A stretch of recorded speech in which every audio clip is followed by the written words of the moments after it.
sign, Aries, Leo, and Sagittarius. Kumusta po kayo guys? Okay, so fire sign, maraming salamat po sa walang sawang pagsubaybay sa ating pong mga reading. At sa mga nagtatanong kung paano po mag-private reading, ay iwan ko na lang po yung link sa ating pong description box below. So, tignan po natin guys, ano ba ang inyong gabay, kapalaran ngayon fire sign, Aries, Leo, and Sagittarius. Gabay kapalaran po ni fire sign, Aries, Leo, and Sagittarius ngayong araw. Okay. Fire sign, meron tayong Knight of Swords.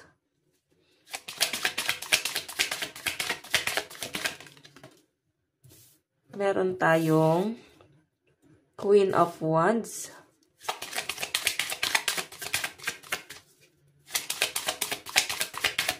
Fire sign. Okay. Isa lang po. Ayan. Two of Swords. Okay, so fire sign. Parang may gumugulo sa isip mo ngayon, fire sign, no? Hindi mo alam kung ano yung dapat maramdaman. Pwedeng nandun yung galit, lungkot, mixed emotion yung nakikita ko. Pwedeng may nangyayari sa'yo ngayon, fire sign, na parang piling mo nagkakaroon ka ng kamalasan.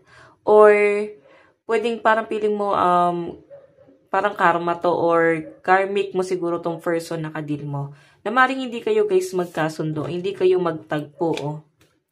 Okay, pwedeng sa love life mo to guys. Nakikita ko, Knight of Swords kasi si person, hindi kanya gano'n napapansin. Kasi doon siya nakatingin, dito ka rin nakatingin, no?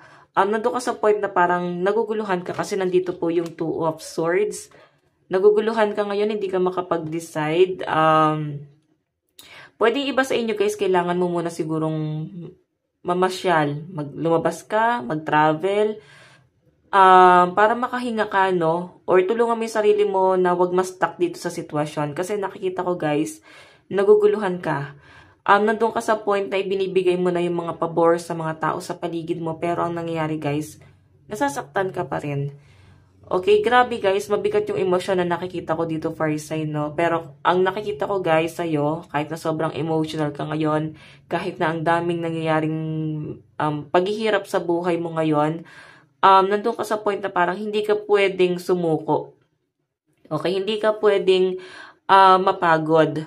Okay, kasi iniisip mo dito yung mga responsibilidad mo na para bang pag napagod ka, paano sila? Okay, wala namang ibang aasahan. So, fire sign, pag ganitong napapagod ka, walang masama na humingi ng tulong. Okay? Ang problema kasi sa mga fire sign, guys, sinasarili nyo po yung problema. Okay? So, ayan, no? Pag sa sarili mo na guys, hindi mo alam kung paano mo susolusyonan. Problema ng iba guys, nakikita ko sa'yo, sinusolusyonan mo. Pero pagka ikaw na yung may problema, para bang mafe-feel mo dito na wala na kahit na sino. Okay? May nagbubulag-bulagan, may umaalis. Ikaw tumatayo ka dito at sarili mo lang yung sumusolusyon sa problema mo. Okay? Nakikita ko na makakaalis ka rin dyan guys kasi Queen of Cups yung energy mo. Queen of Wands. Sabihin na natin na nag-overthink ka, sabihin na natin mabigat ang mga pinagdadaanan mo ngayon, parang feeling mo wala kang kakampi, nabibigatan ka sa mga responsibilidad, nag-worry ka pagdating sa iyong finances, naguguluhan ka sa connection mo sa isang tao, pwedeng sa romantic partner. Nakikita ko sa iyo guys, para bang ikaw din mismo, hindi mo hayaan na masta ka dun sa ganong klase ng sitwasyon. Kasi moving forward yung energy mo, no? Queen of Wands. Okay? Sige, tignan pa natin guys, ano pang ipapakita dito. Fire sign, Aries, Leo, and Sagittarius. Taas lang natin to. Ano po itong Knight of Swords? Ano po itong Knight of Swords?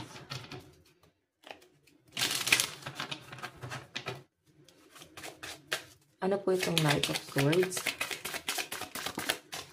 Meron tayong Ten of Cups. Gusto mo ng maayos na pamilya. Gusto mo ng masayang pamilya.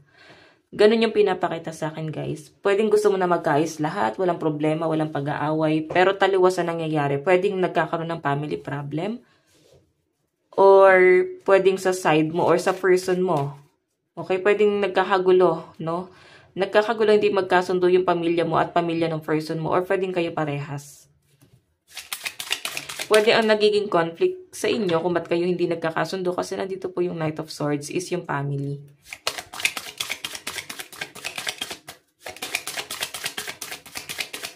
Tingnan pa natin. So guys, meron po tayong The Magician.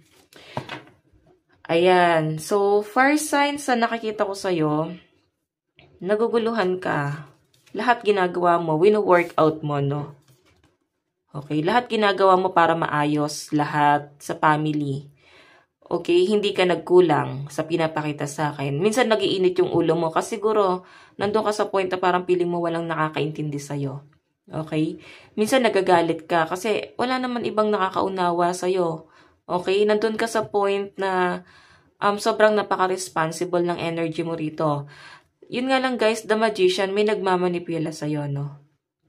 I know, there's a person na very manipulative. Okay, nakalagay pa doon, no? As above, so below. Sabihin, may ano guys ups and down, hindi siya guys balance, no? Hindi kayo nagbabalance ng person mo. Hindi kayo guys nagkikita sa gitna, hindi kayo nagkakasundo. Okay, so I think manipulative yung person mo. May mga problema rito na hindi niya guys kayang ayusin para sa connection yung dalawa. Okay, nahayaan ka niya mag-suffer dito. Okay, nahayaan ka niya solusyonan mag-isa mo yung problema mo. Okay, kasi feeling niya ikaw naman yun ang problema eh. So, tignan natin. Pag ganyang klase guys ng karelasyon, mas maganda siguro na putulin mo na kasi The Magician. Ibig sabihin, mamanipulahin ka lang ng mamanipulahin itong taong to. Fire sign. Nakikita ko gigipitin ka pa nito. Tignan natin ano ba tong Queen of Wands. Ano po tong Queen of Wands? So, meron tayong The Hangman and the 8 of Wands in reverse. Alam niyo, fire sign, nababagalan ka sa energy ng isang tao. Nalalagay ka sa alanganin dahil nga hindi tuloy-tuloy yung communication. Kasi in reverse ayan no. Pwedeng nafe-feel mo na maglalabas ka ng sama ng loob. Pero ang mangyayari guys, parang ibabalik lang din po sa inyo. Okay? Para bang hindi nasisettle yung problema kasi wala namang gustong makinig.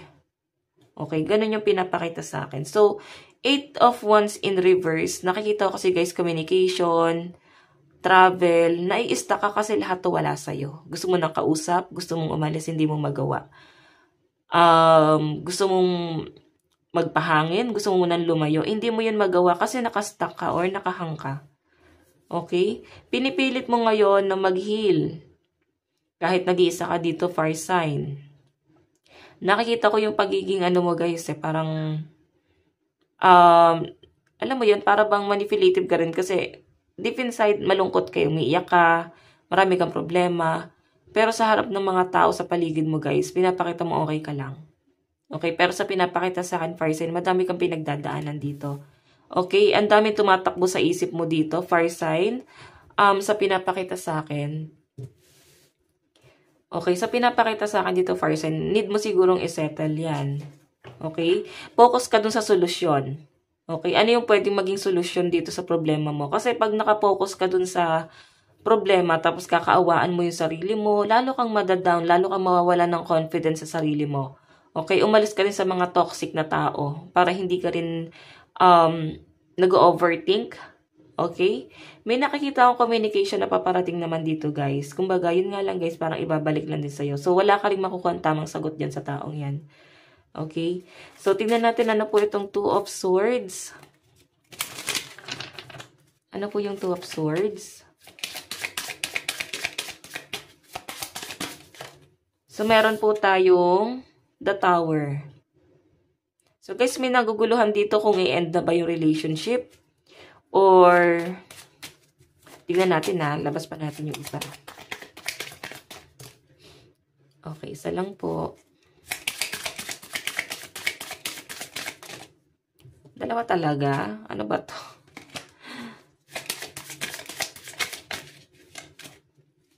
Okay, meron tayong Knight of Cups.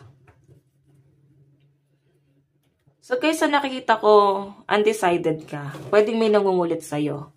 May humahabol sa'yo, may kumukontrol sa'yo. Gusto mo nang i-end to, gusto mo nang makapag-move forward, gusto mo nang makamove on, gusto mo nang makaalis sa sitwasyon mo. Yun nga lang guys, hinahabol ka kasi nung taong to. Okay? Nai-stuck ka, pwedeng kinukulit ka niya. Hindi niya kayang i-end your relationship. So, pinapakita sa akin. Ikaw kasi parang naguguluhan ka na eh. Ang dami nang tumatakbo sa isip mo, fire sign. Okay? The Tower, nandito guys. May nakikita akong offer na paparating sa inyo guys. Pwedeng may tutulong sa'yo. Lalo na ngayong down na down ka, fire sign. Ayun, may tutulong sa'yo. Knight of Cups, yung tao. Hindi siya mabagal guys. And nakikita ko pure yung intention niya guys. Kumbaga, willing talaga siya na tulungan ka. Willing talaga siya na para bang mag-offer sa'yo ng mga bagay na gusto mo. Para lang mag-heal ka. Okay? Maaring ex mo yan, guys, kasi the Tower. Okay? Past person din itong gustong tumulong sa'yo. Pwedeng ikaw ay na-stuck sa isang problema, tapos may darating sa'yo na past person. Ayan, o. Siya mismo yung tutulong sa'yo, or pwedeng past person din yung susolusyon ng problema mo. Kasi siya naman yung gumawa ng gulo. So, pinapakita sa akin, fire sign. Okay? Sige, tignan pa natin ano pang ipapakita ng inyong energy, fire sign. Okay. Okay, tignan natin fire sign. Aries, Leo, Sagittarius.